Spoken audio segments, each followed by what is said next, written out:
आत्मिकता किंवा आमच्या धार्मिकतेला कुठल्याही प्रकारचं मोल किंवा कुठल्याही प्रकारची मजुरी किंवा कुठल्याही प्रकारचं त्या ठिकाणी वेतन मिळणार नाही, परंतु आमच्या आत्मिकता ज्यावेळेस पाहिल्या जाईल ना त्यावेळेस आमचं मोल वेतन किंवा आमचा पगार किंवा आमचं बक्षीस प्रिय तुम्हाला आणि मला मिळेल. आणि म्हणून आत्मिकता या विषयावर गेल्या 2 भागापासून आपण शिकत आहोत, चिंतन करत आहोत, मनन करत आहोत. आणि आज आपण आत्मिकतेविषयी असलेले गैरसमज या ठिकाणी पाहणार आहोत.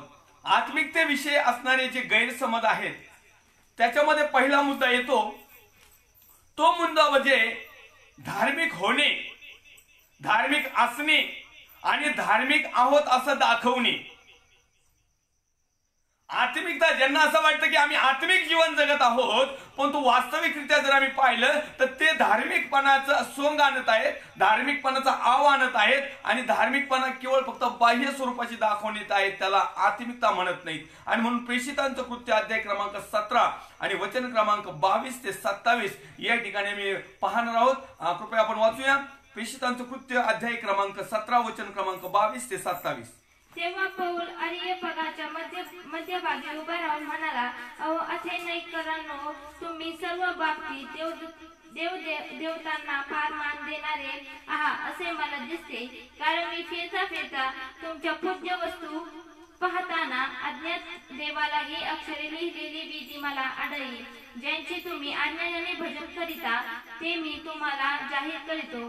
ज्या देवाने जग व त्यातले अवघे निर्माण केले तो स्वर्गाचा व पृथ्वीचा प्रभू असून हातांनी बांधलेल्या मंदिरात राहत नाही आणि त्याला काही उणे आहे म्हणून माणसांच्या हातून त्याची सेवा करावी असेही नाही. कारण जीवन, प्राण व सर्व काही तो स्वतः सर्वांना देतो. आणि त्याने एकापासून माणसांची सर्व राष्ट्रे निर्माण करून त्यांनी पृथ्वीच्या संबंध पाठीवर राहावे असे केले आहे. आणि त्यांचे नेमलेले समय व त्यांच्या वस्तीच्या सीमा त्याने ठरविले आहेत, अशासाठी की त्यांनी देवाचा शोध करावा, म्हणजे चाचपडत त्यांना कसे तरी प्राप्त करून घ्यावे. तो आपल्यापैकी कोणापासूनही दूर नाही. Praise the Lord. परमेश्वराच्या नावाला धन्यवाद देतो. या ठिकाणी पवित्र शास्त्र आम्हाला सांगत आहे की परमेश्वराचा शोध, देवाचा शोध आम्ही चाचपडत त्याला कसं तरी प्राप्त करून घ्यावे. तो आपल्यापासून, आपल्यापैकी एकापासूनही कोणापासूनही दूर नाही. तर या ठिकाणी प्रेषित पौल त्या ठिकाणी अरियपगाच्या मध्यभागी उभा राहून तो अथेनेकराच्या त्या ठिकाणच्या लोकांचा जो पाहतो त्या ठिकाणी तो गेलेला असतो. तर अनेक लोक देवदेवतांना फार मानणारे होते, त्यांचा शोध करणारे होते, त्यांची पूजा अर्चा करणारे होते, त्यांची आराधना करणारे होते, त्यांची स्तुती करणारे होते, त्यांची प्रशंसा करणारे होते, त्यांना मानणारे होते, त्यांच्यावर विश्वास ठेवणारे असे अनेक प्रियजन त्या ठिकाणी त्याला पाहायला मिळाले. तेव्हा पौल अरियपगाच्या मध्यभागी उभा राहून म्हणाला, हो अथेनेकरांनो, तुम्ही सर्व बाबतीत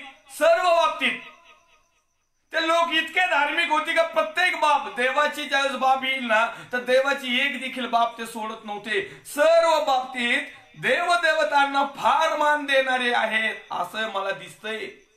अनेक लोक धार्मिक आहेत, अनेक लोक विश्वास ठेवणारे आहेत, अनेक लोक चर्चला जाणारे आहेत, अनेक लोक सगळ्या प्रकारची गोष्टी करत आहेत.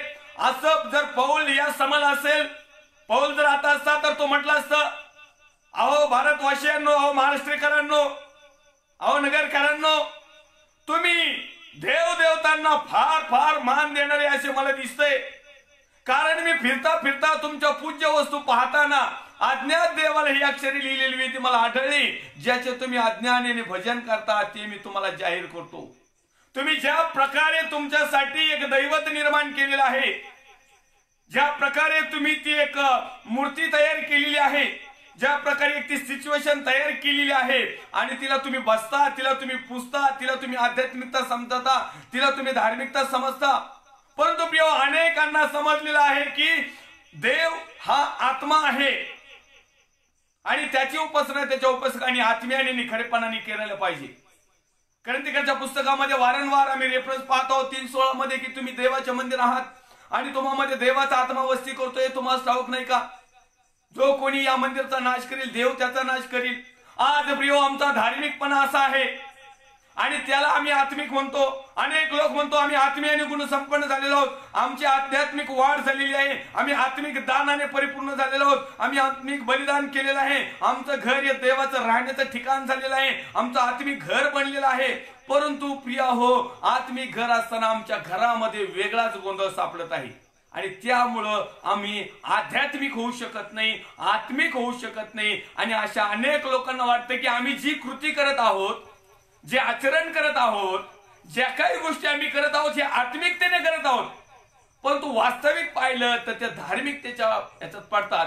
वास्तविक पाहिलं तिची जगाची बाह्य बाजू आहे त्याने आत्मिक होत नाही. आणि म्हणून अनेक लोकांना असं वाटतंय की आम्ही आत्मिक आहोत. आणि म्हणून प्रेषित पौल सुंदर असं या ठिकाणी उदाहरण देत आहे अनेथेकरांना, की तो म्हणत आहे की मी फिरता फिरता तुमच्या पूज्य वस्तू पाहताना, पूज्य वस्तू, पूजणाऱ्या वस्तू, ज्याचं पूजन केलं जातं, ज्याचं भजन केलं जातं, ज्याचं कीर्तन केलं जातं, ज्याचं नामस्मरण केलं जातं, ज्याच्यावर श्रद्धा ठेवली जाते, ज्याच्याकडे साकडं घातलं जातं, ज्याच्याकडे मागितलं जातं, अशा ज्या वस्तू आहेत पूजणाऱ्या, पूज्य असणाऱ्या, वाहणाऱ्या, अर्पण करणाऱ्या, दान देणाऱ्या वस्तू, अज्ञात देवाला, जो देव अज्ञात आहे त्या देवाची माहिती नाही, अज्ञात देवाला ही अक्षरे लिहिलेली विधी मला आढळली. त्या ठिकाणी एक विधी आढळली होती आणि त्या विधीवर काही गोष्टी लिहिलेल्या होत्या, अज्ञात होत्या, त्यांना समजणाऱ्या नव्हत्या. आणि तिथं पुढे लिहिता येतो, आढळली ज्याचे तुम्ही अज्ञानाने भजन करता. तुम्ही अज्ञानाने भजन करताय, पूजन करताय, विश्वास ठेवताय, कृती करताय, आचरण करताय. याचा अर्थ काय की ते धार्मिक होते परंतु आत्मिक नव्हते. कारण धार्मिक वागण्यासाठी बाह्य गोष्टीचा देखावा केला जातो. आज अनेक लोक बाह्य स्वरूपाच्या देखावालाच आत्मिकता समजल्या जात आहे. आणि म्हणून आत्मिकता आणि धार्मिकता याच्या मधला भेद, आत्मिकता आणि धार्मिकता याच्या मधला फरक प्रिय हो तुम्हाला आणि मला समजला पाहिजे. कारण हे लोक देखील, हे काही जरी विधर्मी असतील परंतु धार्मिक होते.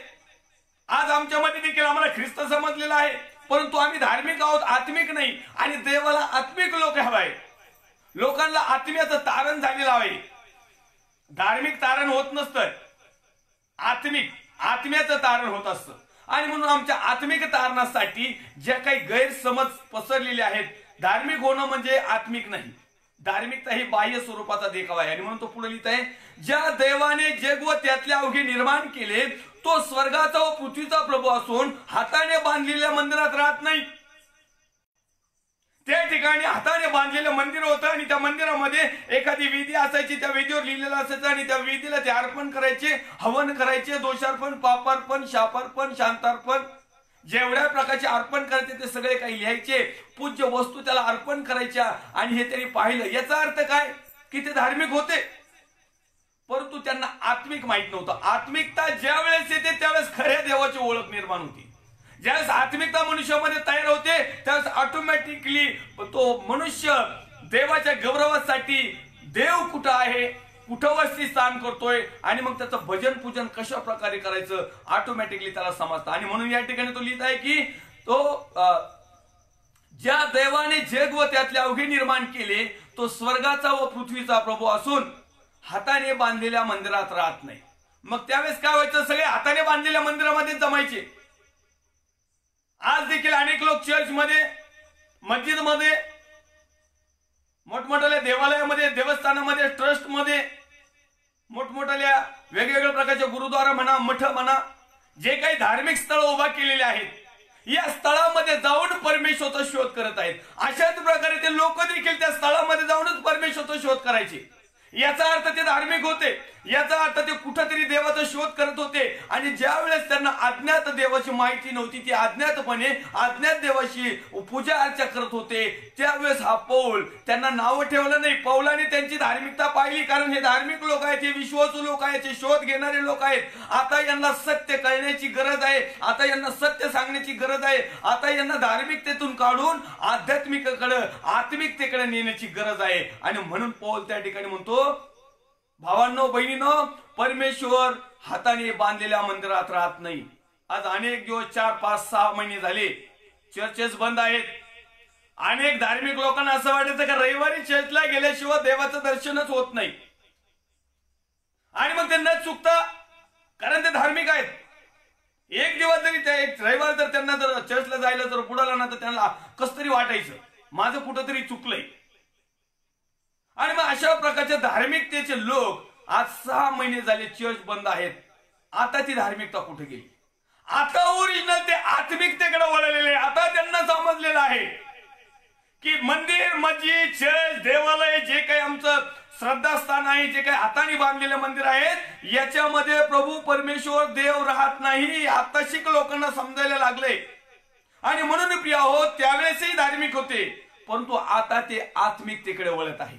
आणि म्हणून आपण हा विषय टाकलेला आहे की धार्मिकता वेगळी आणि आत्मिकता वेगळी. त्यावेळेस चर्चला जायचं किंवा मठामध्ये जायचं किंवा मस्जिदमध्ये जायचं किंवा देवालयामध्ये जायचं किंवा मंदिरामध्ये जायचं किंवा ट्रस्ट असलेल्या मोठ्या पावन झालेल्या जे काही देवालय आहेत त्या ठिकाणी जाण्यातच लोकांना असं वाटायचं की आम्ही या ठिकाणी आत्मिकतेकडं आध्यात्मिक काम करत आहोत, आम्ही आध्यात्मिक रित्या वाढत आहोत.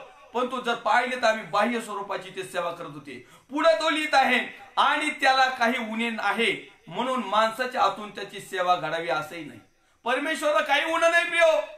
तुम्ही आणि मी त्याचं भजन पूजन करावं, तुम्ही आणि मी त्याची स्तुती गीत गावे, तुम्ही आणि मी त्याचं वचन प्रसार करावं किंवा वाचावं किंवा त्याची आराधना करावी, त्याच्या चरणाजवळ बसावं, काही गरज नाही. कारण त्याच्या चरणाजवळ बसण्यासाठी पवित्र शुद्ध लाखो करोडो देवदूत रात्रंदिवस झटून येत. ते पवित्र आहेत, ते शुद्ध आहेत. रात्रंदिवस न थकता हालेलुयाचा यज्ञ त्या ठिकाणी, परमेश्वराच्या स्तवनाचा यज्ञ त्या ठिकाणी अर्पण होतो. आणि म्हणून तुमच्या आणि माझ्याकडून देवाला सेवा घडून घ्यायची नाही. किंवा देव म्हणत आहे की आणि त्याला काही उणे आहे. परमेश्वरला काही उणे आहे का? परमेश्वरला काही उणे नाही. आणि त्याला काही उणे आहे म्हणून माणसाच्या हातून त्याची सेवा घडावी असंही नाही. माणसाला त्याची सेवा करावी, त्याला ऊन पडलंय, त्याला कमी लोक पडले सेवा करायला, काही नाही. पुढे तो लिहित आहे कारण जीवन व प्राण सर्व काही तो सर्वांना देतो आणि त्याने एकापासून माणसाचे सर्व राष्ट्र निर्माण करून त्यांनी पृथ्वीच्या सबंध पाठीवर राहावे असे केले आणि त्याचे नेमलेले समय व त्याच्या वस्तीच्या सीमा त्याने ठरवल्या आहेत अशासाठी की त्यांनी देवाचा शोध करावा.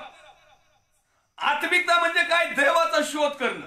धार्मिकता म्हणजे देवाचा शोध करणं नाही. धार्मिकता म्हणजे फक्त बाह्य स्वरूपाचं एखादं मंदिर दिसलं का असं करणं, असं करणं, असं करणं, याच्या व्यतिरिक्त याला म्हणतात धार्मिकता. मग ते कुठेही असू, रस्त्याने चालताना असू, पायात चपला असू, नाही तर पेलेला असू, नाही तर कसंही असू, काही घेणं देणं नाही, याला म्हणतात धार्मिकता. फक्त मंदिर, मस्जिद, चर्च, गुरुद्वारा, मठ अशा काही वस्तू दिसल्या का हर एक जातीचे लोक काय करतात? लगेच पाया पडायला सुरुवात करतात. कुणी असं करतं, कुणी असं करतं, कुणी असं असं करतं, कुणी कसं कसं करतंय. ही झाली त्यांची धार्मिकता. परंतु ही धार्मिकता त्यांना खऱ्या देवाचं स्वरूप प्रकट करू शकत नाही. ही धार्मिकता त्यांना खरं वाचू शकत नाही. ही धार्मिकता त्यांची आत्मिकतेमध्ये बदल करू शकत नाही. तर आत्मिकतेमध्ये बदल करण्यासाठी आम्हाला त्या परमेश्वराला ओळखणं खूप गरजेचं आहे, ज्याने संपूर्ण विश्व निर्माण केलं, तुम्हाला आणि मला निर्माण केलं, त्याने सर्व राष्ट्र निर्माण केले, त्याने वस्तीचा सीमा निर्माण केला, त्यांनी नेमलेले सर्व समय निर्माण केले, त्याच्या हातात जीवन आणि मरण आहे, त्याला ओळखणं ही आत्मिकता आहे. अनेक लोक त्याला न ओळखता त्याच्या धार्मिकतेच्या नुसार त्याचं भजन पूजन करतात. मग ते कुणाचं करतात हेच काही कळत नाही. आणि म्हणून तो 27 वचनामध्ये लिहितोय अशासाठी की त्यांनी देवाचा शोध करावा. तुम्ही आणि मी प्रिय हो, देवाचा शोध करणारे लोक असावं. देव सापडेल. जसं म्हणतो ना, प्रयत्नांती वाळूचे कण रगडिता तेल ही गळे. परमेश्वराचा शोध जर केला, विश्वास जर ठेवला, कृती जर केली, वारंवार त्याचा पिछा जर केला, तर निश्चित अर्थाने आम्हाला देवाचं स्वरूप, देवाचं सत्य, देव कोण आहे आणि त्याची उपासना कशी करायला पाहिजे हे आम्हाला समजलं जाईल. केवळ योहान 4:24 वाचून देव आत्मा आहे आणि त्याची उपासना उपासकांनी आत्म्याने खरेपणाने केली पाहिजे एवढंच नाही.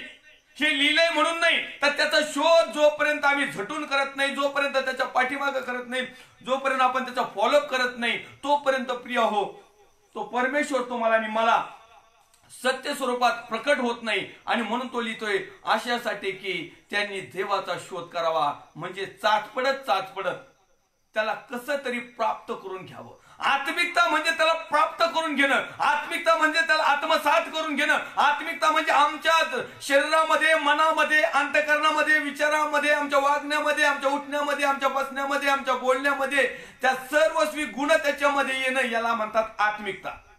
आणि धार्मिकता म्हणजे काय की केवळ फक्त नावाला त्या ठिकाणी त्या परमेश्वराचं स्वरूप एखाद्या मंदिरामध्ये, एखाद्या स्टॅच्यू मध्ये, एखाद्या मूर्तीमध्ये किंवा एखाद्या विशिष्ट अशा देवालयाचं स्वरूपमध्ये पाहणं आणि त्याचं भजन पूजन करणं याला धार्मिकता म्हणतात खरं. परंतु ही धार्मिकता आम्हाला वाचू शकत नाही, ही धार्मिकता आम्हाला सत्यापर्यंत घेऊ शकत नाही, ही धार्मिकता आम्हाला बंधमुक्त करू शकत नाही. अनेक लोक याच्यामुळे बंधनात पडलेले, अनेक लोकांना प्रश्न निर्माण झाले, आम्ही इतक्या धार्मिकतेने वागत आहोत, आम्ही सगळ्या काही गोष्टी करत आहोत आणि परमेश्वर देव बाप्पा आजही आमच्या जीवनामध्ये येऊ नका. प्रिय तुम्हाला मला सांगू द्या, तुम्ही केवळ बाह्य स्वरूपाचा परमेश्वरला ओळखलेला आहे, परंतु तो म्हणत आहे की देवाचा शोध करा. आज आम्ही फक्त मंदिर, मस्जिद, मठ, गुरुद्वारा आणि अशा मोठमोठ्या जे देवालय निर्माण झालेले आहेत, हाताने बांधलेले आहेत, त्याच्यामध्ये शोध करण्याचा प्रयत्न करतो. हे देवालय जे आहे परमेश्वराने हाताने बांधलेलं आहे. परमेश्वराच्या हाताची हस्तकृती तुम्ही आणि मी आहोत. आणि म्हणून याच्यामध्ये परमेश्वराचं वसतिस्थान आहे हे आम्हाला समजत कसं नाही. आणि ज्यावेळेस आम्ही धार्मिक असतो ना, त्यावेळेस आम्ही फक्त देवळात मध्ये असणाऱ्या गोष्टीलाच देव समजतो आणि त्याचंच भजन पूजन करतो. आणि मग बायबल असं सांगते की जे माझं गौरव एखाद्या मूर्तीला देईल किंवा एखाद्या मनुष्याला देईल किंवा एका पाळक साहेबाला देईल किंवा पालखीनबाईला देईल किंवा संदेष्टाला देईल, भविष्यवक्त्याला देईल, प्रकटीकरण सांगणाऱ्याला देईल, तो शापित आहे. आज देखील आमच्यावर शाप आहेत, कारण आम्हाला असं वाटतं की आम्ही धार्मिक आहोत, परंतु देवाची इच्छा आहे की आम्ही धार्मिक नाही, आम्ही आत्मिक असावं. आणि धार्मिकता असावी तर आमच्या अंतःकरणापासून असावी, बाह्य स्वरूपाची नसावी. आणि म्हणून तो लिहितोय अशासाठी की त्यांनी देवाचा शोध करावा, म्हणजे चाचपडत त्याला कसं तरी प्राप्त करून घ्यावं, कारण तो आपल्यापासून कोणापासूनही दूर नाही. परमेश्वर तुमच्या आणि माझ्यापासून आणि कुणाही पासून दूर नाही. जे प्रार्थना करत आहे त्यांच्याही जवळ आहे, जे प्रार्थना करत नाही त्यांच्याही जवळ आहे, जे विश्वास ठेवते त्यांच्याही जवळ आहे. पाळक साहेबांबरोबर आहे, पालखीनबाई बरोबर आहे, बिशप साहेबाबरोबर आहेत, फादर साहेबाबरोबर आहेत, कॉर्नर साहेबाबरोबर आहेत, कर्नल साहेबाबरोबर आहेत, मेजर साहेबाबरोबर आहेत, गुरुजी साहेबाबरोबर आहेत, ब्रदर साहेबाबरोबर आहेत, सगळ्या साहेबांबरोबर आहेत, परंतु ते बाहेर आहेत. त्याला आतमध्ये घेण्याची आज आम्हाला गरज आहे. आणि म्हणून योहानाचं प्रकटीकरण अध्याय 3 आणि क्रमांक 20 मध्ये लिहिलेलं आहे, पहा मी दाराशी उभा आहे आणि दार ठोकीत आहे, जो कोणी माझी वाणी ऐकून दार उघडील त्याच्याबरोबर मी जाईल. आज प्रिय आम्ही फक्त मंदिराचं दार ठोकितो, आम्ही आमच्या घराचं दार ठोकितो, आम्ही आमच्या मित्रांचं दार ठोकितो, आम्ही आमच्या नातेवाईकांचं दार ठोकितो, परंतु ह्या दाराला आमचा परमेश्वराचा पुत्र प्रभू येशू ख्रिस्त हा ठोकीत आहे आणि त्याचा आवाज आतापर्यंत आम्हाला येत नाही. याचा अर्थ आम्ही फक्त बाह्य स्वरूपाचा धार्मिकता आहे, आम्ही आत्मिकतेने त्याला शोधत नाही. जर आम्ही आत्मिकतेमध्ये जर घुसलो, आत्मिकतेमध्ये जर वाढ केली, तर निश्चित अर्थाने आत्मिक कानाने, आत्मिक नेत्राने आम्हाला या सर्व परमेश्वराचा आवाज त्या ठिकाणी येईल आणि मग तो आमच्या बरोबर राहील. ही झाली आत्मिकता. आणि म्हणून आत्मिकतेविषयी असलेले जे गैरसमज आहेत त्या ठिकाणी मी पाहतो की हे जे लोक होते या ठिकाणी धार्मिक होते, उपासना करायचे, अर्पण करायचे, त्याचं भजन पूजन करायचे. आजही काय करतो आम्ही, उपासना करतो, भजन पूजन करतो, त्याची आठवण करतो, परंतु त्याला इथं ठेवत नाही, अंतःकरणात घेत नाही. आणि अंतःकरणात नसल्या कारणाने आम्ही धार्मिक आहोत परंतु आध्यात्मिक नाही, आत्मिक नाही. आणि जर आम्ही आत्मिक नाही तर आम्हाला कुठल्याही प्रकारचा आशीर्वाद त्या ठिकाणी मिळणार नाही, कारण तो आपल्यापैकी कोणापासूनही दूर नाही. आणि म्हणून परमेश्वरच्या नावाला मी धन्यवाद देईल. या ठिकाणी आम्ही आत्मिकतेविषयी प्रिय आम्ही शिकत आहोत आणि आत्मिकतेविषयी शिकत राहत असताना सर्व काही करणारा परमेश्वर आहे. आम्ही आणखीन एक रेफरन्स पाहूया, मार्क सुवर्तमान त्याचा 10वा अध्याय आणि 47 वचनामध्ये 17 ते 22 पर्यंत वचनामध्ये आम्हाला दिलेलं आहे. आम्ही वाचूया तो मत्तई कृत सुवर्तमान त्याचा 10वा अध्याय आणि 17 ते 22.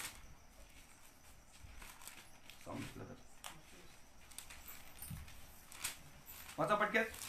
माणसांच्या बाबतीत जपून राहा, कारण ते तुम्हाला न्यायसभेच्या स्वाधीन करतील, आपल्या सभास्थानात तुम्हाला फटके मारतील आणि तुम्हाला माझ्यामुळे देशाधिकारी व राजे यांच्या पुढे नेण्यात येईल आणि तुम्ही त्यांना आणि परराष्ट्रीयांना साक्ष व्हाल. जेव्हा तुम्हाला त्यांच्या स्वाधीन करतील तेव्हा कसे अथवा काय बोलावे याची काळजी करू नका, कारण तुम्ही काय बोलावे हे त्याच घटकेस तुम्हाला सुचविले जाईल. कारण बोलणारे तुम्ही नाही तर तुमच्या पित्याचा आत्मा हाच प्रेज द लॉर्ड. परमेश्वरच्या नावाला धन्यवाद देऊया. या ठिकाणी आत्मिकतेमध्ये आम्हाला उत्स्फूर्त जीवन मिळतं, आम्हाला उत्तेजित जीवन मिळतं, आम्हाला उत्साही होण्याचं परमेश्वरचा आत्मा आम्हाला सपोर्ट करतो. परंतु आम्ही ज्यावेळेस धार्मिकतेकडे जातो त्यावेळेस प्रिय हो आम्हाला कुठल्याही प्रकारचं गोष्ट त्या ठिकाणी मिळत नाही. आणि म्हणून आम्ही पाहतो मार्क शुभवर्तमानाचा काही गोष्ट पाहूया. आणखीन एक वचन आम्ही पाहूया. मार्क शुभवर्तमान त्याचा 17वा अध्याय आणि काही वचनामध्ये परमेश्वरचं वचन आम्हाला या ठिकाणी अद्भुत काही गोष्टी शिकवत आहे. त्या देखील आम्ही या ठिकाणी पाहूया.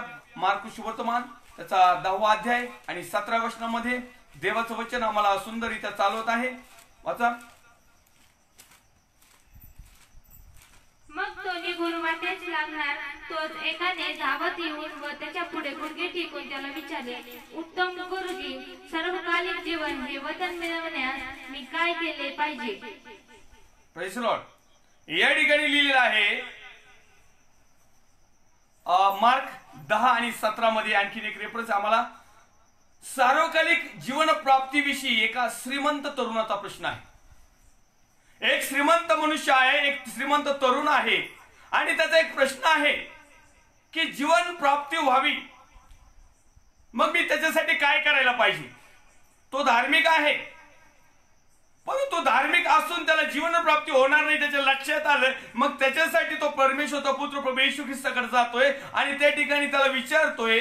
मग तो निघून वाटेस लागणार. तोच एकाने धावत येऊन त्याच्या पुढे गुडघे टेकून त्याला विचारले, उत्तम गुरुजी, सार्वकालिक जीवन हे वतन मिळण्यास मी काय केले पाहिजे?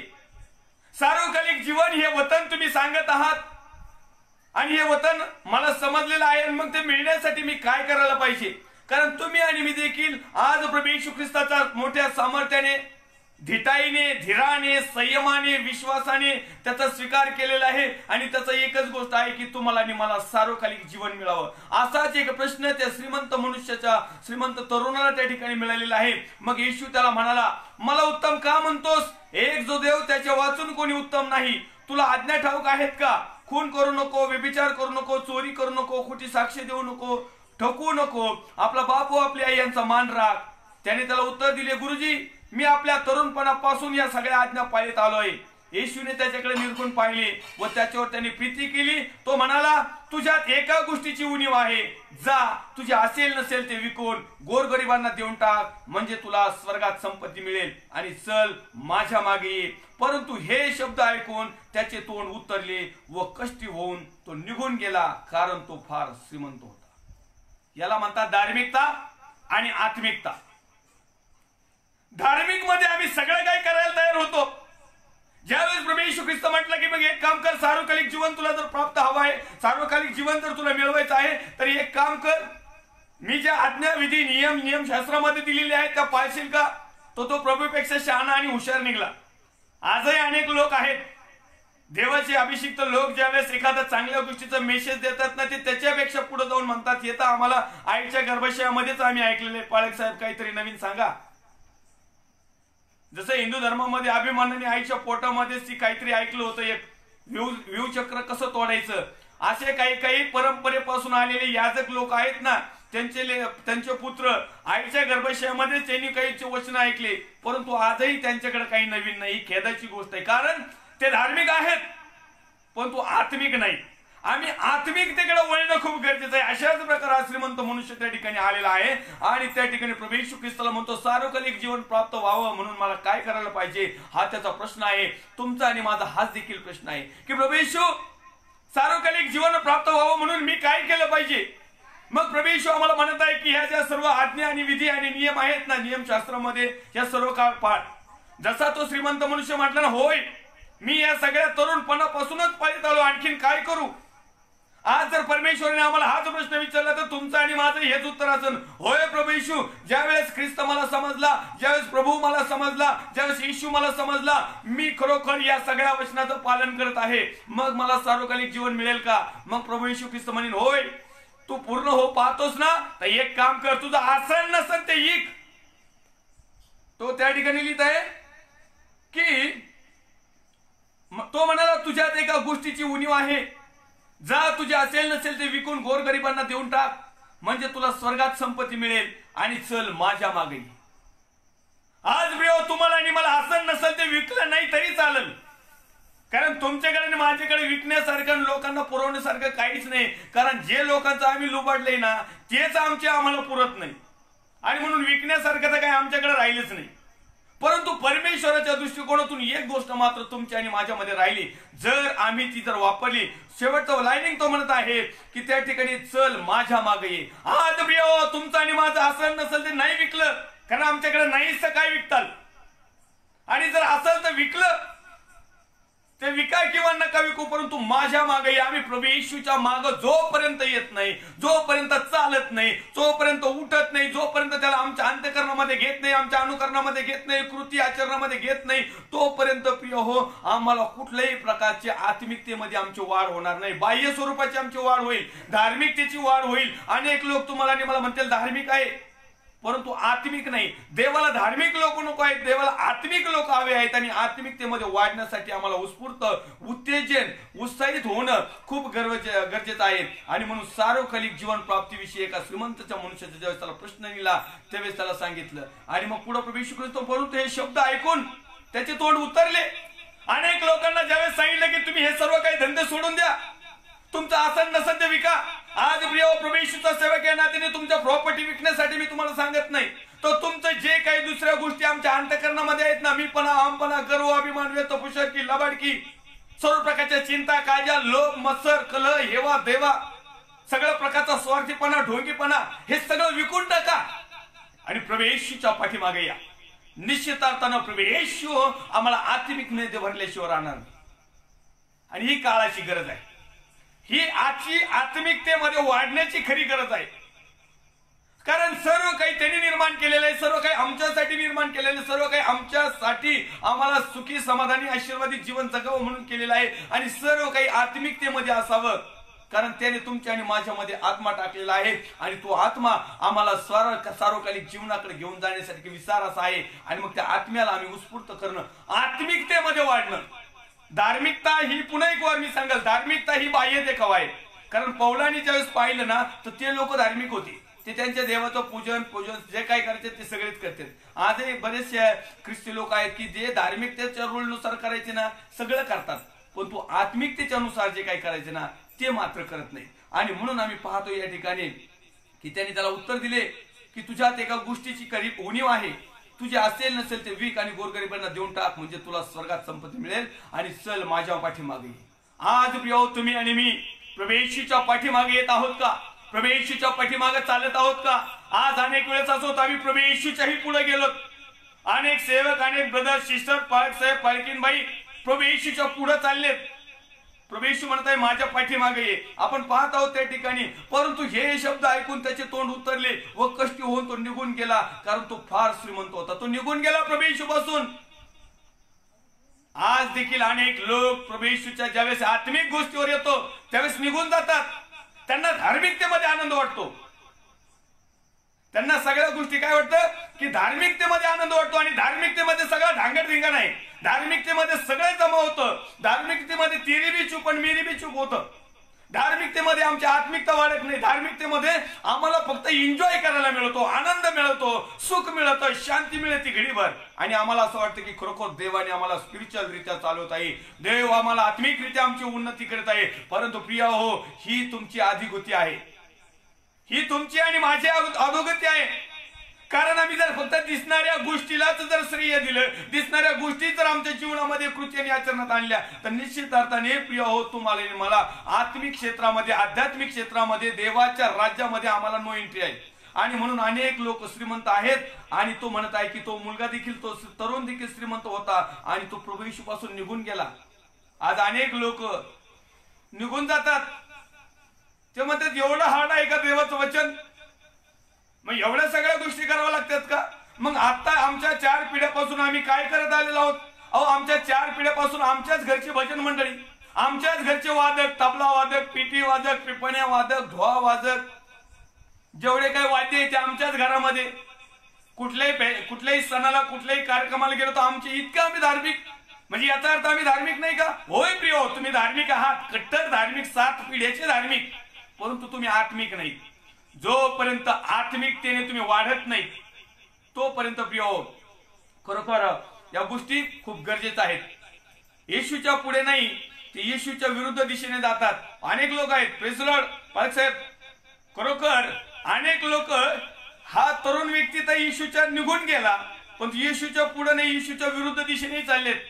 आणि ते ज्या रस्त्याने चाललेत पालक साहेब ना, तो रस्ता सीधा त्यांच्यासाठी मला असं वाटतं पहिलाच त्यांनी तयार करून ठेवलेला आहे. आणि तो आहे फक्त नरक राज्य किंवा अधोलोक राज्य. परंतु तुम्हाला आणि मला प्रिय हो, मार्ग, सत्य आणि जीवन म्हटलेला प्रभू येशूने तयार केलेला, त्याच्या रक्ताच्या माध्यमातून विकत घेतलेला, हुकमत केलेला आणि सीधा परमेश्वरच्या राज्यामध्ये घेऊन जाणाऱ्या रस्त्यावर तुम्हाला आणि मला चालायचं आहे. आणि त्याच्यासाठी आमची धार्मिकता नाही. जे धार्मिक लोक आहेत ना, ते मधून शॉर्टकट घेऊन चाललेत. परंतु जे आत्मिक लोक आहेत ना, ते मार्ग, सत्य आणि जीवन म्हटलेल्या रस्त्याने जात आहे. आणि आम्हाला मार्ग, सत्य आणि जीवन म्हटलेल्या वचनाच्या माध्यमातून जाणाऱ्या रस्त्यानेच आम्हाला आमच्या आध्यात्मिकरित्या, आत्मिकरित्या आम्हाला पॉवरफुल बनायचं आहे.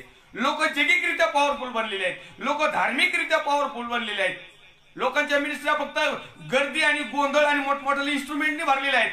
परंतु आजही काही देवाचे सेवक आहेत की त्यांच्या मिनिस्ट्री कमी आहेत, त्यांच्याकडे लोक कमी आहेत, परंतु आत्मिकतेमध्ये आहेत. आणि ते मार्ग आणि सत्य जीवन म्हटलेल्या गोष्टीकडे जाणारे आहेत. आणि या ठिकाणी आम्ही आणखीन एक गोष्ट पाहूया, क्रियाशील असणे.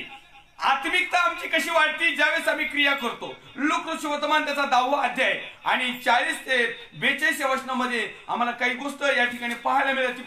लूक वर्तमान त्याचा 10वा अध्याय आणि 40 ते 42 मध्ये वाचतो मी तुमच्यासाठी. तेव्हा मार्तेला फार काम पडल्यामुळे तिची तारंबळ उडाली आणि ती पुढे येऊन म्हणाली, प्रभूजी, माझ्या बहिणीने माझ्या एकटीवर कामाचा भार टाकलाय, याची आपल्याला परवा नाही काय? मला सहाय्य करावास तिला सांगा.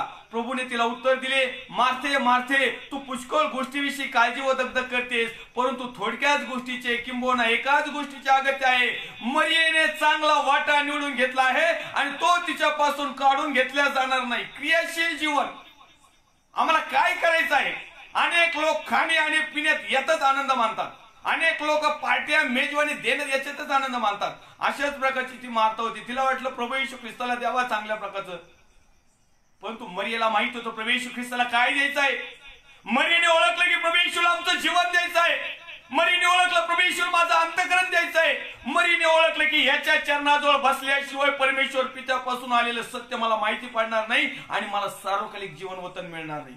मार्थेला वाटलं आपलं चांगलं ताजं तवानं करून चांगलं खमंग असं द्यावं आणि मग प्रभू येशू खुश होईल आणि मग मला स्वर्गाच्या राज्यात सार्वकालिक जीवन देईल. चुकीने नाही होणार. अनेक लोक फक्त हवन आणि अर्पणच करतात. अनेक लोकांना धार्मिकपणाच्या ज्या गोष्टी आहेत ना, त्यांना खूप पुढं करतात. चांगली गोष्ट आहे, प्रेज द लॉर्ड. धार्मिक असावं मनुष्याने, पण धर्म वेड नसावं. अनेक लोक इतके काही धर्मात वेडे झालेले आहेत ना, तर त्यांना आत्मिकता काय आहे, धर्म काय आहे आणि वेडेपणा काय काहीच कळत नाही. आणि म्हणून आम्हाला आत्मिकतेकडे जाणं खूप गरजेचं आहे. आणि असाच धर्म वेड्या बांधता बांधता लोक अंधश्रद्धा देखील बांधतात. आणि अंधश्रद्धा ठेवणाऱ्या लोकांपैकी एक जमाव जो आहे ना, तो धार्मिकतेचा जमाव आहे. जे जास्त धार्मिक ना, ते जास्त त्या अंधभक्त आहेत. मग ते कुठल्याही जाती धर्मातून असू, कुठल्याही संस्थेतून असू, परंतु जास्त धार्मिकपणा केला, कारण धार्मिकपणा हा बाह्य देखावा आहे, आत्मिकता ही आतली आहे. आणि देव आमचं बाह्य स्वरूप पाहणार नाही, तर देव आमचं अंतःकरण पाहणार आहे. आमच्या अंतःकरणामध्ये काय आहे? आणि म्हणून मरियेच्या अंतःकरणामध्ये देवाच्या चरणाजवळ बसण्याची आस होती. मरियेच्या अंतःकरणामध्ये देवाच्या चरणाजवळ बसून देवाचं वचन ऐकण्याची आस होती. मरियेच्या जीवनामध्ये, मरियेच्या अंतःकरणामध्ये, मरियेच्या विचारामध्ये, तिच्या विश्वासामध्ये, तिच्या कृतीमध्ये, तिच्या आचरणामध्ये परमेश्वराजवळच बसलं. आणि धार्मिकता ही फक्त नावाला असती. चर्च मध्ये गेलं का त्या पुढच्या बाकड्यावर बसणं, चर्च मधून सुटून गेलो परत आठवडाभर काय त्या बाकड्यावर बसून पालक साहेबांनी आम्हाला काय गोष्टी सांगितल्या याचं काही घेणं देणं नसतं. हे मंदिरातच त्यांच्या लक्षात येत नाही. पुढच्या बाकावर बसून सुद्धा त्यांना ते समजत नाही. ते फक्त नावाला बसलेले असतात, असे हात जोडतात, डोळे झाकीतात, टाळ्या वाजवतात, मनातल्या मनात काय म्हणतात, पाळक साहेब लवकर संपवा का काय ते पण माहित नाही. परंतु ही गोष्ट घडते आणि त्यांना असं वाटतं. आणि पाळक साहेब सुद्धा त्यांना प्रेमाने सांगतात, आपल्या मंडळीमध्ये हे सगळ्यात धार्मिक मनुष्य अमका ब्रदर, अमके सिस्टर, हो खूप धार्मिक, एकहीच्या सोडीत नाहीत. दानपत्रात सगळ्यात मोठी नोट यांची, देणगी पत्राला सगळ्यात मोठं पाकिट यांचं. आणि म्हणून प्रिय हो, आम्हाला धार्मिक बनायचं नाही, धर्मवेड बनायचं नाही, तर मला आत्मिकता बनवायचं, आत्मिकतेमध्ये वाढायचं, आम्हाला उत्स्फूर्त व्हायचंय, आम्हाला क्रियाशील जीवन जगायचंय, आम्हाला उत्तेजित व्हायचंय, आम्हाला उत्साहित व्हायचंय. आणि म्हणून या ठिकाणी आम्हाला पाहायला मिळतं प्रिय, क्रियाशील जीवन असणं खूप गरजेचं आहे. धर्मवेडे लोक दशमांश दान यावरच संदेश देत राहतात, कारण त्याच्याशिवाय त्यांना दुसरा मार्गच नाही. पालक साहेब, त्याच्याशिवाय त्यांना दुसरा मार्ग नाही, कारण ते धार्मिक आहेत खरे, आणि ज्यांना मागत आहे तेही धार्मिक आहेत. आणि अशा धार्मिक लोकांना मागणाऱ्याला आणि देणाऱ्याला दोघांना सार्वकालिक वतन मिळणार नाही. तर जे आत्मिक ते आहेत, जे प्रभू येशू ख्रिस्ताला त्यांचं अंतःकरण देणारे आहेत आणि त्याचा मेसेज देणारे आहे, या दोघांचाही प्रवेश सार्वकालिक जीवनामध्ये नक्की होईल. मग आम्ही जैगिकरित्या किती भिकारी असू, आमचं असल नसल ते विकून देवाच्या गौरवासाठी तो म्हणतो, चल माझ्या पाठीमागे ये. आज अनेक देवाच्या सेवकांनी जरी त्यांची प्रॉपर्टी विकलेली नसेल, आणि अनेक देवाचे सेवक आहेत की त्यांनी खरोखर विकली पण, आणि त्यांनी सर्व काही सोडून देवाच्या गौरवासाठी जसं जीवन राहील, जसा परमेश्वर ठेवील तसं राहून देवाचा गौरव करीत आहेत. हे सार्वकालिक जीवनाचे वतनदार वाटिकारी. परंतु ज्यांनी याच्या विरोधात काम केलं, परमेश्वर म्हणला, चल तुला सार्वकालिक जीवन जर पाहिजे आहे तर तुझं असल नसेल तर विक आणि सगळं गोर गरीब दान देऊन टाक आणि माझ्या पाठीमागे ये. आज अनेक लोक प्रभू येशूच्या पाठीमागे आले, पण अनेक लोकांच्या प्रॉपर्टी विकायला लावल्या, अनेक लोकांना लुबाडून हे यांच्या स्वतःचं घरदार बंगले प्लॉट घेऊन राहिलेत.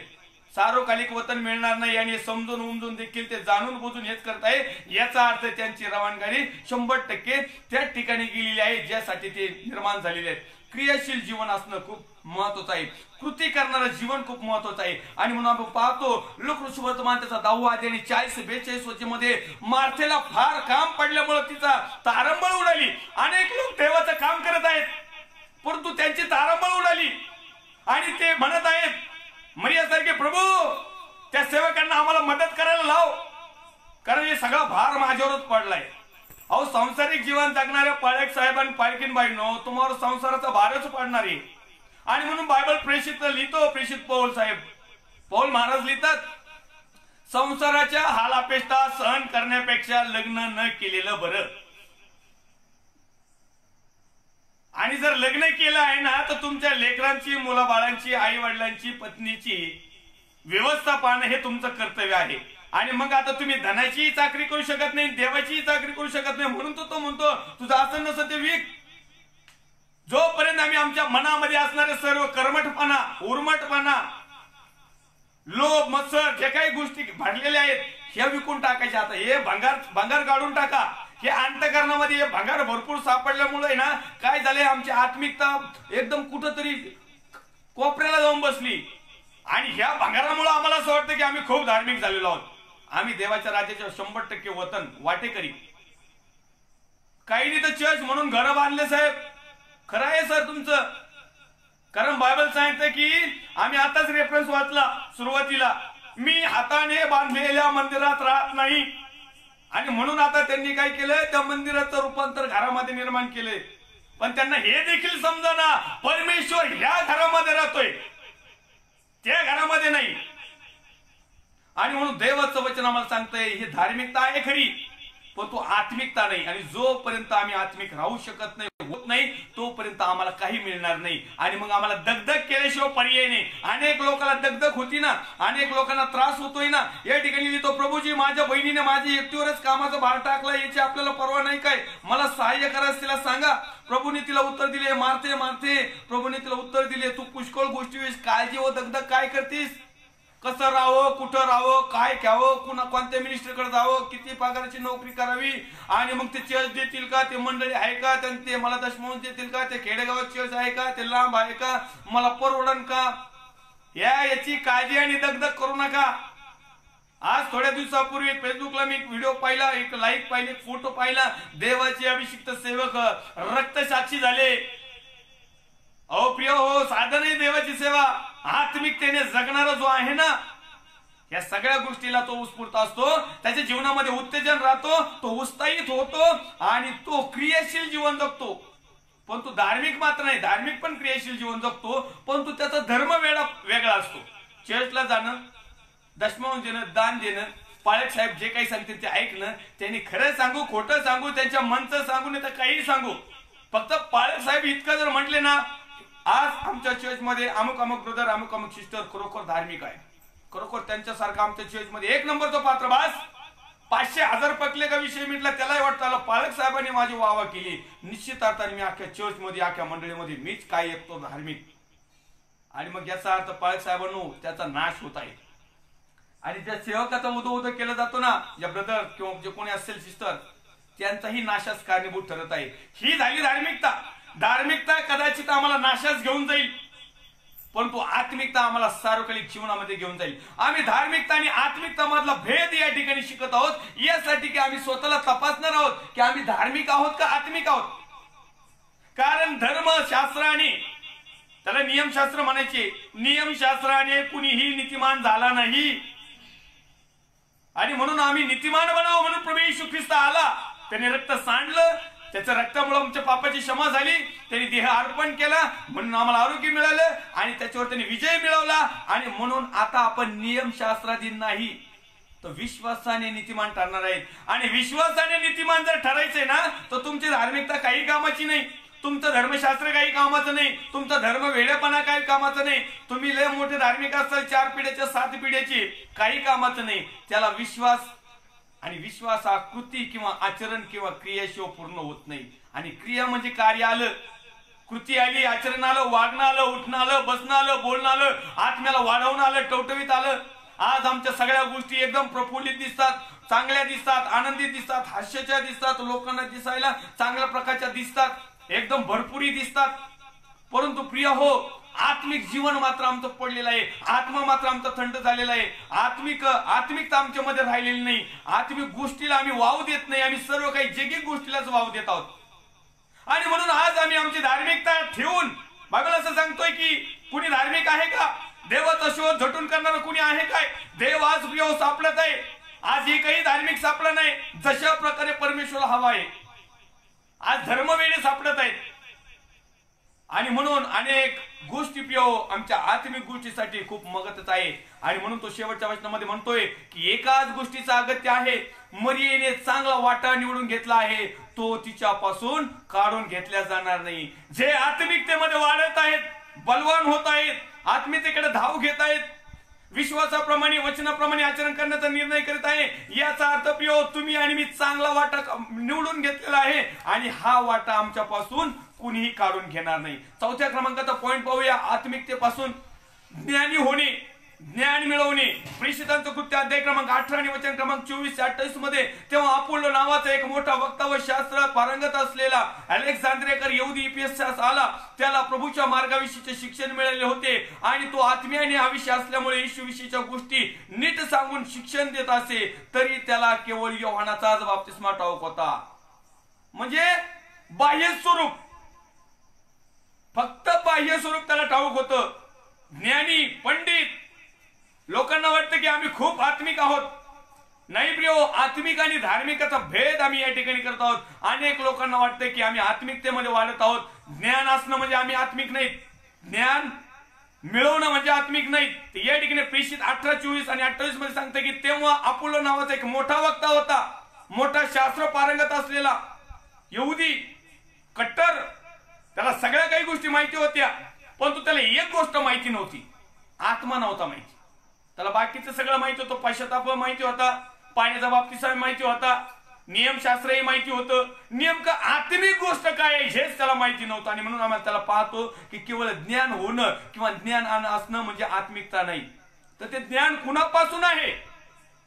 कारण अनेक लोक जगातलं ज्ञान मिळवतात आणि जगातल्या ज्ञानाच्या माध्यमातून अनेक लोकांना जगातलं ज्ञान पाचतात आणि जगातलं ज्ञान असल्या कारणाने ते लोक देखील जैगिक पद्धतीने त्या ज्ञानाचा उपयोग करतात, त्याचा यूज करतात आणि त्यांच्या जीवनामध्ये जैगिकच गोष्टीची उन्नती होती.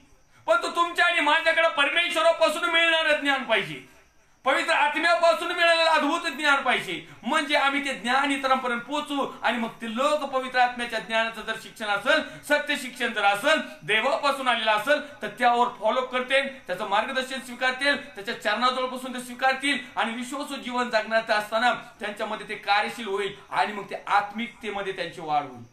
परंतु जैगिक पद्धतीने जर ज्ञानाचा सुरुवात केली तर लोक देखील जैगिक पद्धतीनेच वाढल्या जातात आणि त्यांना असं वाटतं की आम्ही आत्मिकतेमध्ये खूप वाढलेलो आहोत. खेदाची गोष्ट आहे प्रियो, आत्मिकता आणि धार्मिकता याच्यामधला डिफरन्स आम्ही या ठिकाणी पाहत आहोत. आणि म्हणून आम्ही या ठिकाणी पाहत आहोत एक अपोलो नावाचा एक मोठा वक्ता होता, शास्त्र पारंगत असलेला, नियमशास्त्र पूर्ण त्याला म्हणजे पारंगत म्हणजे पूर्ण पीठ करून त्यांनी एकदम गोळा करून त्यांनी मी तर म्हणतो खाल्ला असेल इथपर्यंत. आजही अनेक लोक आहेत नुसता शब्द टाकायचा उशीर खडखड खडखड खड लगेच ते सांगतात, परंतु वचन मात्र आचरित नाही.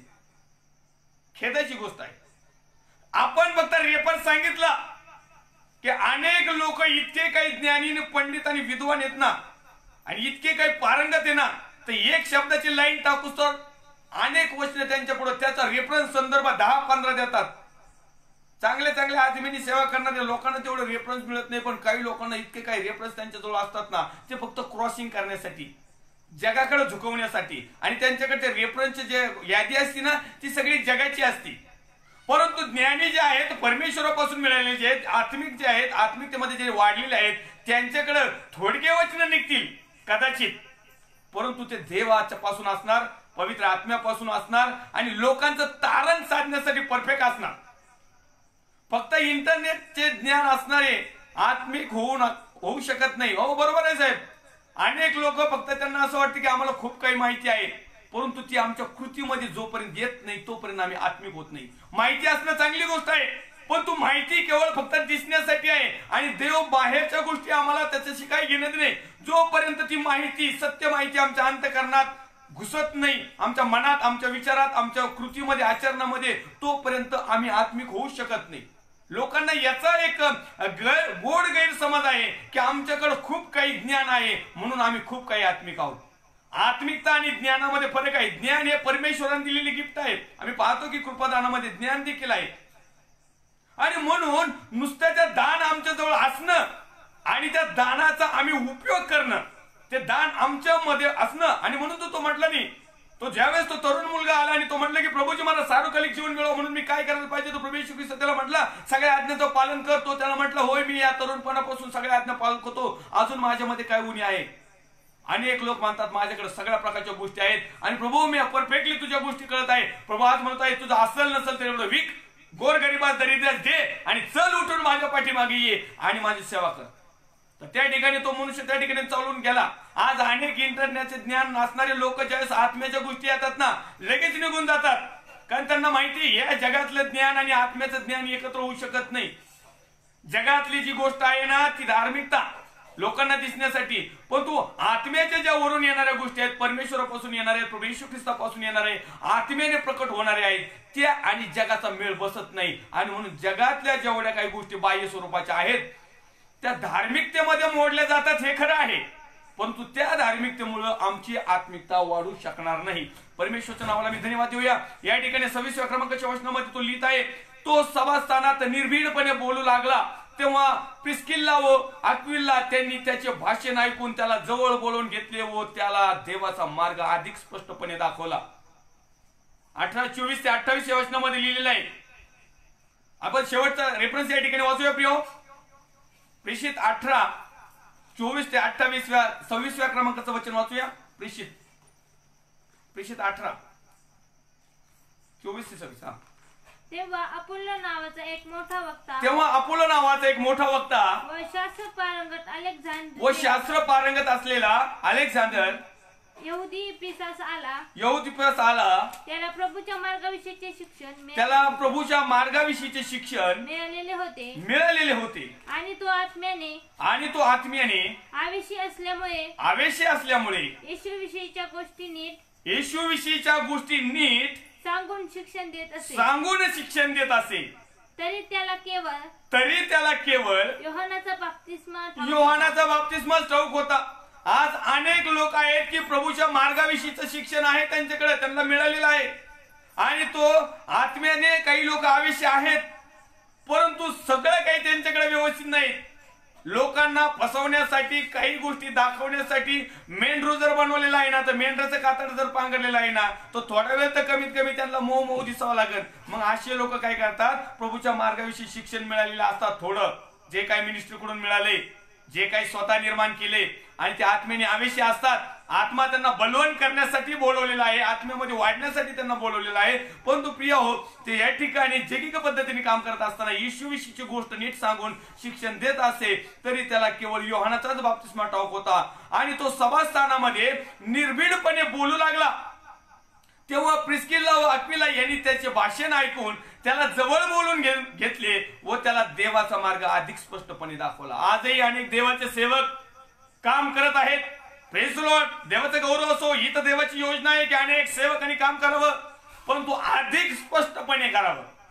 आज जे काम करत आहेत ना, लाभासाठी, पोटपूजेसाठी, डामडौलासाठी, मानपानासाठी, प्रेस्टेजसाठी, एक मोठं स्थान मिळवण्यासाठी किंवा अर्धवट माहिती घेऊन, तर देवाचा सेवक या ठिकाणी म्हणतो आम्ही सर्वांनी काम करावं. देवाची इच्छा हीच आहे की त्याने प्रभूच्या मार्गाविषयी शिक्षण मिळालेले होते आणि तो आत्मीयाने आवेशी असल्यामुळे येशूविषयीच्या गोष्टी नीट सांगून शिक्षण देत असे तरी त्याला केवळ योहानाचा बाप्तिस्मा ठाऊक होता. तो सभास्थानात निरंतर निर्भीडपणे बोलू लागला. प्रिय, अनेक लोकांना या ठिकाणी मला तुम्हाला एकच सांगायचंय की धार्मिकता आणि आत्मिकतेमध्ये वाढण्यासाठी अधिक आणि अधिक आम्ही परमेश्वराच्या जवळ जाणं गरजेचं आहे. अधिक आणि अधिक देवाचा स्पष्ट मार्ग दाखवणं गरजेचं आहे. अधिक आणि अधिक लोकांना, परमेश्वराच्या प्रिय लोकांना, विश्वासणाऱ्या लोकांना, विधर्मी लोकांना, ज्यांच्यासाठी परमेश्वराने तुम्हाला आणि मला निवडलेलं आहे, पाचारण केलेलं आहे, ज्या प्रभू येशूच्या चरणाजवळ तुम्ही आणि मी बसत आहोत, ज्या परमेश्वराच्या पाठीमागे आम्ही चालत आहोत, त्या परमेश्वराचा मार्ग अधिक स्पष्टपणे दाखवणं खूप गरजेचं आहे. अनेक लोक अस्पष्ट मार्ग दाखवत आहेत. अनेक लोक त्या मार्गामध्ये येणाऱ्या प्रिय भावांना, बहिणींना अडखळण होत आहेत, कारण त्यांनाच पूर्ण माहिती नाही. अस्पष्टपणे दाखवणे, खोटे प्रकटीकरण, खोटे भविष्यवक्ते, खोटं ज्ञान, अर्धवट शिक्षण, पाचारण नसतानाही स्वतःच्या मनानेच पाचारण होणं, लाभासाठी येणं, त्याच प्रकारे इमेज साठी राखणं, गलत डॉक्टरीन, गलत विचार, प्रवाहाच्या विरुद्ध जाणं. मासा काय करतो? प्रवाहाच्या विरुद्ध दिशेने पोहतो. आम्ही काय करतो माहिती का? मासा जसा पोहतो तसे नाही पोहत. आम्ही त्या पाण्यात जातो, जिकडून पाण्याची धार आली तिकडून, आणि असेच वाहत वाहत अधोलोकामध्ये जातो. पण तुझे परमेश्वराकडे पाहतात, त्या पाण्याकडे पाहतात, कारण प्रभू येशू जिवंत पाण्याचा झरा आहे आणि तुमच्या आणि माझ्यामध्ये जे उफळतं पाणी आहे, ते पाणी योग्य त्या दिशेने धावलं पाहिजे. आणि त्यामधून वाट दाखवणाऱ्यांना देखील या ठिकाणी परमेश्वराचं वचन सांगत आहे की आम्ही त्यांना स्पष्टपणे दाखवलं पाहिजे. स्पष्टपणे. आम्ही अस्पष्टरित्या देवाची सेवा करणं खूप चुकीचं आणि गोतच आहे. आणि म्हणून आम्ही पाहत आहोत की या ठिकाणी आध्यात्मिकता, आत्मिकता आणि धार्मिकता याच्यामधलं फरक पाहत आहोत. आम्ही या ठिकाणी आपला वेळ झालेला पिओ, आपण पुढच्या भागामध्ये पुन्हा एक वार लाईव्ह फेसबुकमध्ये आम्ही काही गोष्टी देवाच्या शिकणार आहोत. आणि आज आम्ही पाहिलेलं आहे की उत्स्फूर्त होणे, उत्तेजित होणे, उत्साहित होणे, क्रियाशील असणे, ज्ञानी होणे, ज्ञान मिळवणे, सुवार्थ सांगणे, ह्या गोष्टी आमच्या जवळ आहेत म्हणून आम्ही आत्मिक नाहीत. ह्या गोष्टी आमच्या जवळ आहेत म्हणून आम्ही आत्मिक नाही, आणि म्हणूनच आम्ही अर्ध्या साळकुंडात पिवळे झालेलो आहेत. नवरदेवाला पूर्ण हळदच लावली नाही. अर्ध्यात इतकी घाई झाली होती ना का तो डायरेक्ट मंडपातच जाऊन बसला. परमेश्वराच्या नावाला धन्यवाद असो. या ठिकाणी सुवार्थ सांगणे, सुवार्थ सांगितलं म्हणजे आत्मिक नाही होत. संदेश दिला मी म्हणजे आत्मिक नाही होत. तुम्ही संदेश ऐकला म्हणजे आत्मिक नाही बनले, किंवा आम्ही एखाद्याला ज्ञान पाजलं म्हणून आत्मिक नाही बनले. तर आमच्यामध्ये ती आत्मिकता किती प्रखरतेने जाणवत आहे, आणि त्या आत्मिकतेमध्ये आमचं स्वतःचं मन, तुमचा माझा जगाचा उद्धारक प्रभू येशू ख्रिस्त आम्हाला आत्म्यात किती बलवान करत आहे, ह्या गोष्टी महत्वाच्या आहे. ह्या बाह्य स्वरूपाच्या गोष्टी ज्या आहेत त्या धार्मिकतेमध्ये मोडल्या जातात. आणि धार्मिक काय त्या ठिकाणी व्यवस्थित. हा, एक गोष्ट लक्षात आहे, धार्मिक कधी भीक मागणार नाही, कारण धर्माच्या नावाखाली अनेक लोक त्याला देतात. पण तो आत्मिकतेने चालला ना तर बऱ्याच वेळेस कधी कधी संकटाला, दुःखाला जरा थोडस सामोरं जावं लागणार आहे. कारण आत्मिक मध्ये वागल्यानंतर बंडल पडत नसतात. धार्मिक वागल्यानंतर बरोबर लोकांकडून कसं काढायचं हे समजलं जातो. परमेश्वराची स्तुती असो, प्रभू येशूची खरोखर आम्ही आराधना करूया, त्याचे आभार मानूया, त्याच्या नावाला महिमा आणि सन्मान आदर गौरव देऊया. आणि खरोखर पुढच्या भागामध्ये पुन्हा एक वार आम्ही धार्मिकता आणि आत्मिकता किंवा या आत्मिकतेमध्ये आम्ही कशा प्रकारे जास्तीत जास्त वाढत जाऊ याकडे आपण पुन्हा एक वार पाहणार आहोत. आपण या समाला छोटीशी प्रार्थना करूया. लाईव्ह फेसबुक मध्ये जे देवाचे अभिषिक्त सेवक जोडले गेले आणि यानंतर जे पाहणार आहेत ते प्रत्येकाला परमेश्वर आशीर्वादित त्याने केलेलं आहे. आणि आज आपण ज्या क्षेत्रामध्ये, आपण ज्या ठिकाणी, ज्या वातावरणामध्ये आहोत त्या वातावरणासाठी आपण सर्वजण मिळून प्रार्थना करूया आणि परमेश्वरच्या नावाचा महिमा आणि गौरव करूया. निश्चित परमेश्वर त्याच्या सेवकांनी केलेली प्रार्थना ऐकत असतो आणि त्याचं उत्तर दिसतो. आणि खरोखर या शेवटच्या काळामध्ये आमचं जीवन परमेश्वरासाठी समर्पित, अर्पित, आत्मिकतेमध्ये असावं. विशेष यासाठी आपण प्रार्थना करूया. थोर परमेश्वर देवापा, जसे आहोत तसे तुझ्या पवित्र हातामध्ये येतो. प्रभू येशू ख्रिस्ताच्या नावात आम्ही प्रार्थना विनंती करतो आमच्या भारत देशासाठी, आमच्या महाराष्ट्र राज्यासाठी, आमच्या ज्या ज्या जिल्ह्यामध्ये, तालुक्यामध्ये, ज्या गावामध्ये, शहरामध्ये, ज्या वाड्या वस्त्यामध्ये, ज्या परमेश्वर बाप्पा कॉलनीमध्ये आम्ही राहत आहोत, आम्ही ज्या ज्या ठिकाणी आहोत, तुझे नेत्र आमच्याकडे पाहत आहेत. तुझी आमची धार्मिकताही तू पाहिलेली आहेस आणि आमची आत्मिकताही तू जाणत आहेस. कदाचित आम्ही जगाच्या दृष्टिकोनातून धार्मिक असेल तर आज प्रभू येशूच्या नावात आम्ही विनंती करतो आम्हाला आत्मिकतेकडची वाढ निर्माण कर आणि आम्ही आत्मिकतेमध्ये जीवन जगावं अशी कृपा कर. येणाऱ्या सर्व संकट, बंधन, जोखड प्रभू येशूच्या नावात तू तोडत आहेस. तुझे आभार मानतो. आम्ही प्रार्थना विनंती करतो आमच्या भारत देशासाठी, विशेष करून महाराष्ट्र राज्यासाठी.